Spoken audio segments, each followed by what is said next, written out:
నలుడు నిషధ దేశానికి రాజు. అతడు ధర్మమార్గాన్ని అనుసరించి ప్రజలకు మంచి పాలన అందించే గొప్ప ధర్మపరుడు. అతనికి స్నేహశీలత, సౌమ్యత, ధైర్యం వంటి అనేక గుణాలున్నాయి. దమయంతి విదర్భ రాజు భీముడి కుమార్తె. ఆమె అపూర్వ సౌందర్యవతి మరియు గుణసంపన్నురాలు. నలుడు, దమయంతి ఇద్దరూ వారి గుణగణాల ద్వారా ఒకరిపై ఒకరికి ఆకర్షితులయ్యారు. ఒకరోజు నలుడు తన రాజ్య తోటలో విహరిస్తుండగా కొన్ని హంసలు కనిపిస్తాయి. వాటిలో ఒక హంస దమయంతి యొక్క సౌందర్యాన్ని నలుడికి వర్ణిస్తుంది. ఆ మాటలు విని నలుడు దమయంతిని ప్రేమించసాగాడు. దమయంతికి తన ప్రేమను తెలియజేయడానికి నలుడు ఆ హంసను విదర్భ రాజ్యానికి పంపిస్తాడు. హంస దమయంతి దగ్గరికి వెళ్లి నలుడి గొప్పతనాన్ని, అతని సౌందర్యాన్ని, సద్గుణాలను వర్ణిస్తుంది. ఆ మాటలు విని దమయంతి కూడా నలుడిని ప్రేమించసాగింది. దమయంతి పెళ్లి కోసం విదర్భ రాజు స్వయంవరం ఏర్పాటు చేస్తాడు. ఆ స్వయంవరానికి అనేక రాజులు హాజరవుతారు. అంతేకాకుండా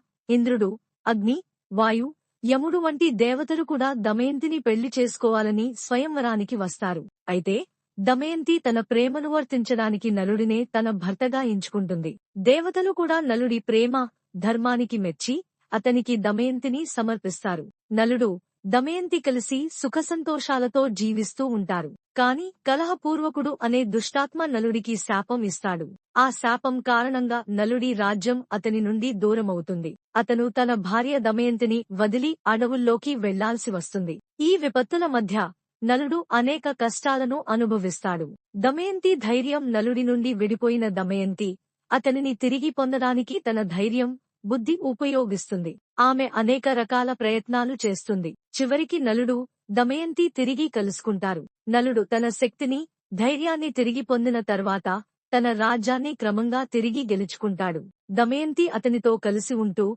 అతనికి మద్దతు ఇస్తుంది. చివరికి వారు ధర్మపరంగా రాజ్యాన్ని పాలిస్తూ సుఖసంతోషాలతో జీవితం కొనసాగిస్తారు. ఈ కథ మనకు ప్రేమ, ధైర్యం, ధర్మం, పట్టుదల ఎంత ముఖ్యమో తెలియజేస్తుంది. ప్రతికూల పరిస్థితుల్లో కూడా మన ధైర్యం, విశ్వాసం కలగలిసి మన విజయానికి దారి తీస్తుంది.